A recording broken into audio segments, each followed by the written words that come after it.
Hey guys, this is John, and I'm playing Dragon 70, a GM. Is this Melik? I think this is Melik Kachian, yeah. My friend GM Melik. Okay. So he's a guy I've taught with before at camps in the past, and an all-around very likable Grandmaster. Don't think I played him in the pool on ICC before, so this should be a new experience. Let's just go knight c6. I don't really know much about this system. I know it's symmetrical, and I know black is supposed to be completely fine. But that's about it. I somehow got into like a Grunfeld position from this. Okay, knight c3. I assume just bishop f5 is a fine move. If queen b3, I can play knight a5. Yeah, so he's going to be trying to occupy the c5 square, but now I have ideas of playing e5 and breaking free. So I think black's position is completely fine. Maybe he should try to arrange e4 now. Does that instead. So is he waiting for me to play e5 so he can take and then plunk his bishop on d4, I wonder? Probably is. Yeah, but this move is so natural, it's hard to believe it's not good. Doesn't take it.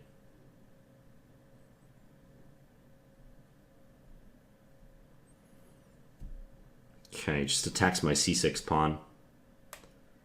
That is a little annoying. It's a tiny bit annoying.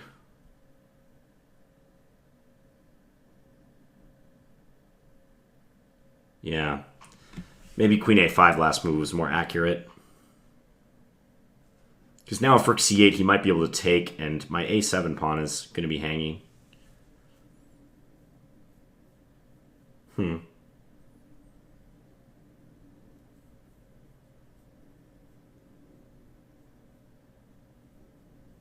Still doesn't seem like a big problem. It shouldn't be. But maybe... Okay, I'll do this. So now if he takes on c6, I can take on a4. And I'm thinking I have bishop d7 then. But I'm just looking like maybe he can take on b6 now and then try to grab on c6. This could get interesting. Knight c4 maybe?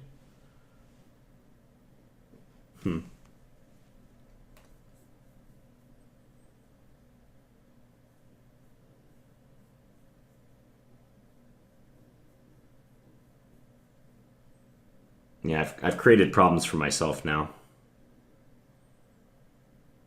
Don't like this. I'm having to burn a lot of time too.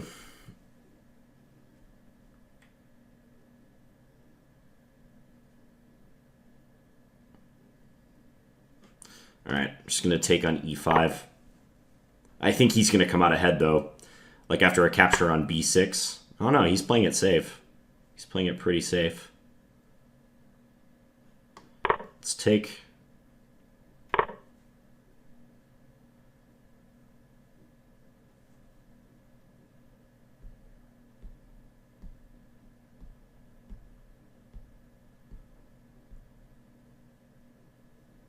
Rook e8 I can play. Seems okay. Yeah, he's playing normal moves. He's not trying for too much.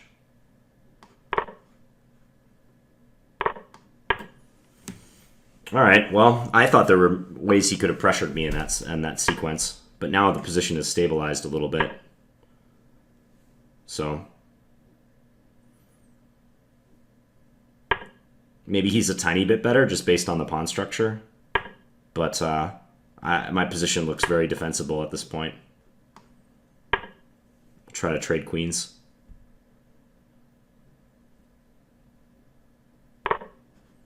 We do trade queens. Try to get my king to the center. D6 looks like a good home for that piece.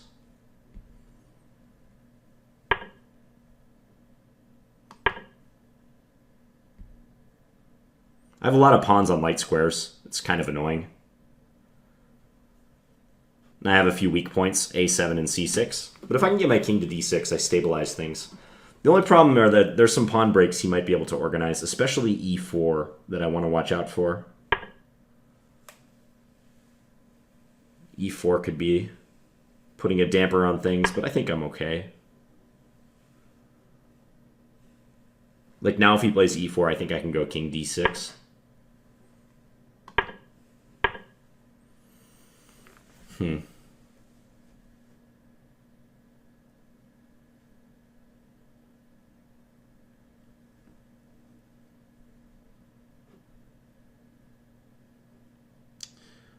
Huh. Let's go rook E7. Just to put another defender on the second rank. Or 7th rank, I mean.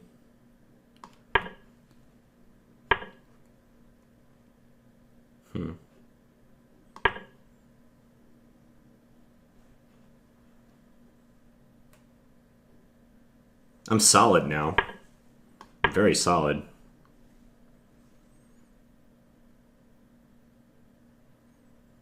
I just can't do very much.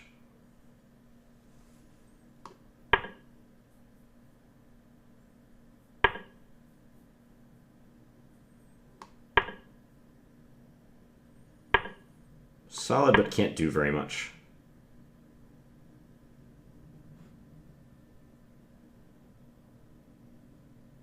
But neither can he.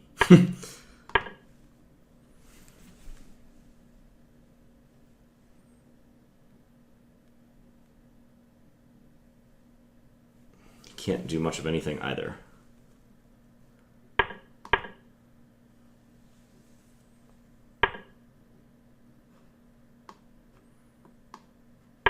Just go here. I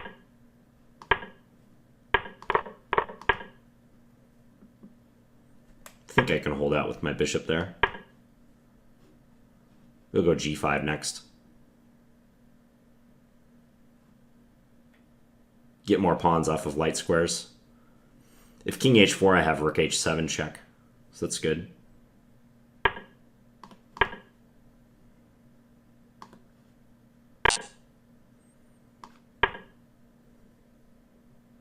Let's try to bring our rook over and attack now.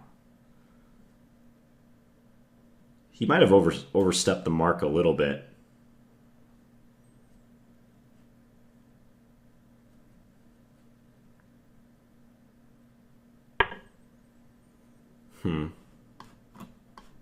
Check.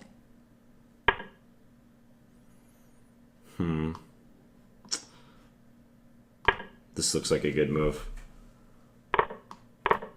Okay, now my bishop defends here. It's nice.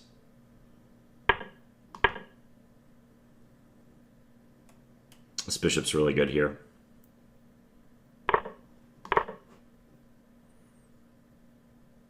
This A4 pawn's hanging. I have checks. Yeah, this is great for me. Definitely out of the woods now. Okay, against that, check. I think I can check. Check here. This should be winning. Check.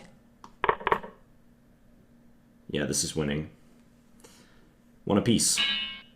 He resigned. All right, well, I kind of was able to outplay him a little bit in the complications. Let's go back.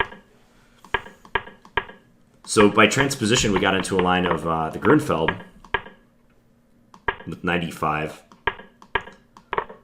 And White's only advantage in this variation is that he can try to occupy the c5 square.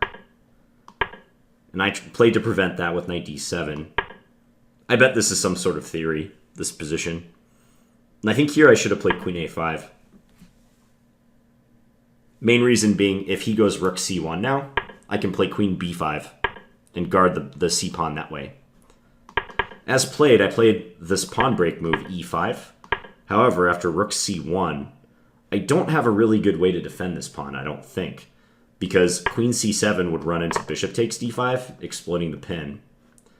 Rook c8 would be the most natural move, perhaps. But after takes, he's threatening the pawn on a7.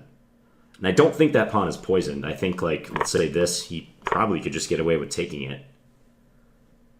I mean, if I go back, he can just play something like that, and his queen defends the knight, so this is fine for him. At least I think so. Unless I have some weird shot like knight d3, but I doubt it. So let's see what the engine thinks about this position. Yeah, queen a5. e5, maybe slightly inaccurate, yeah. Oh, queen f6. I didn't see queen f6. Okay, defending that way. Still, though, it thinks the small-edged white. Take, knight takes, bishop d4. Yeah. I could see why these positions just bring white a small advantage, because he has less pawn islands. I have 2 pawns in the center, kind of like hanging pawn structure. He has easy pressure, good squares for his pieces. Knight jumping into c5. Way easier position for him to play. But yeah, I wish I would have played queen a5. That would have been better. I was surprised. I think if he would have spent a little more time, he might have found something more testing around here. Okay, so the engine says rook takes c6 is interesting. That's probably because it wants to sacrifice the exchange. So my idea was this. Then it says he can take here and preserve some advantage. So if take with the bishop. Those are some powerful bishops. Rook c8, and bishop c5. Maybe he doesn't even lose material. Maybe he gets back the exchange. Because if bishop d6, rook d1 looks good. Okay, interesting line. Yeah, my position just didn't feel completely secure. Like, there's a lot of stuff up in the air, especially my c6 pawn. But he preferred to kind of just play sensibly. Maybe that was fine, like, given the time situation. He's already almost ahead 2 minutes at this point. So he might have been thinking, like, well, John's sitting there trying to figure out how to hold his pawns together. I'm just going to play quick moves, and maybe I don't get a huge advantage, but I'm probably a bit better no matter what. So that was just a practical decision by him, I think. And I'm a little bit worse. I think black can draw this ending. There's just some suffering in store. Again, because of the pawn structure and my slightly worse bishop. I have a lot of pawns on the same color as my bishop, and that's why I'm worse. That's why later I wanted to go f6 and g5. And I was able to do that. The king coming to d7 helps me. I thought if he wanted to, he should try to play e4 and break up my center structure. Because later on, I think he was trying to organize e4, but he never got a chance to play that move. So e4 here would have been decent, while my king is blocking my rook. And if this happens, let's say, he's making some progress. Like, now I can't easily park my king on d6 because I always have to worry about checks on the d file. And c6 becomes weaker. His bishop is now attacking that too. Because as played, he wasn't able to alter the pawn structure to his advantage. I think the tide started turning when later I was able to find that d4 move. That move was key. He's still better as we're approaching some time pressure. Yeah, f6 and g5. This was a nice idea to get in. So it seems like, yeah, b5 would have been a good option around here. I was wondering if he could play that move, exploiting the pin on my rook. And I can't capture, he just takes my rook in that case. I guess the reason why this is uncomfortable for black is he might play a4, a5 if I just sit here and try to wait for him to exchange. So the computer might be indicating that I can't do that. Yeah, b5 right now would have put me under a lot of pressure. He just waited too long. And now rook h7, and I've got great play. Check. Yeah, d4. This was a strong move. Because I don't want to have to take on b4 with my rook, because then he takes on c6. Check. And he's in the driver's seat again. Meanwhile, he's threatening a5, and my rook will have to do something. It won't be able to stay guarding this pawn. But d4, finally allowing the bishop to defend the pawn. Now I have a clear initiative. Looks like he might be almost losing. Yeah, I took. Check. Check. Yeah, and Check. this sequence is just winning. When I first looked at this sequence a couple moves prior, I saw that I could do this and then grab the pawn on a4, which also looked very good. But when this was played over the board, I realized rook b2 was winning. And if he goes rook c2, I have this move and win the rook. So that's... Oh, actually, he has bishop e2. I didn't see bishop e2. But still, looks great for black. Computer says rook b4, go after his weak pawns. Yeah, my bishop is dominating his bishop now. But instead, he played this, and then I take, and I'm up a piece, winning. All right, hope you guys enjoyed that game against GM Melik. And please feel free to leave me any feedback in the comments. Thanks for watching, guys.